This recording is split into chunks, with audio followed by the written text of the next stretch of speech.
আমার চ্যানেলের রান্নার ভিডিওগুলোতে আপনারা দেখে থাকবেন আমি হোমমেড মশলাই ব্যবহার করে থাকি। দেখুন আজকে আপনাদের সাথে শেয়ার করছি কিভাবে আমি গরম মশলাটা ঘরেই তৈরি করি।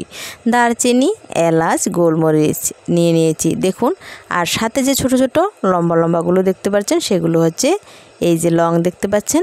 এই লংগুলো বাজার থেকে আনার পর ফুল আর ডাটা সহকারে যেগুলো খুব ভালো সেগুলোকে আলাদা করে, আর যেগুলো খুব ছোট ছোট আলাদা থাকে সেগুলোকে আলাদা করে নিয়েছি। দেখুন ভালোগুলোকে এক সাইডে নিয়েছি, আর এগুলো গুঁড়ো গুঁড়ো কচিগুলো বেরিয়ে গেছে, শুকিয়ে গেছে, অনেক ডালও আছে আবার অনেক ছোট ছোট ফুলও আছে, এগুলোকে আলাদা নিয়ে নিলাম। আর ফুলগুলোকে আলাদা রেখে দিয়েছি, গোটা গরম মশলার সাথে ব্যবহার করব। এবার দেখুন এগুলোকে সবগুলোকে আমি ভালোভাবে ধুয়ে নেব। এর জন্য আমি একটা ঝাঁঝরার মধ্যে, প্লাস্টিকের ঝাঁঝরি বলের মধ্যে এগুলোকে নিয়ে নিচ্ছি। এগুলোকে নিয়ে এবার দেখবেন একটু চেলে নেব, নিচ থেকে যত ময়লা আছে সবটা পড়ে যাবে। দেখুন পড়েছে। এবার এগুলোকে নিয়ে আমি কলতলায় চলে এসেছি, বেশ ভালোভাবে ধুয়ে নেব।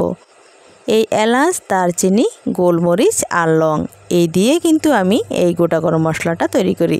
দেখুন ভালোভাবে বেশ কয়েকবার জল দিয়ে ধুয়ে নেব। চাইলে নিচে একটা বোল রেখে বলে জল রেখেও ভালোভাবে আপনারা ধুয়ে নিতে পারেন। আমি এইভাবেই ধুয়ে নিলাম।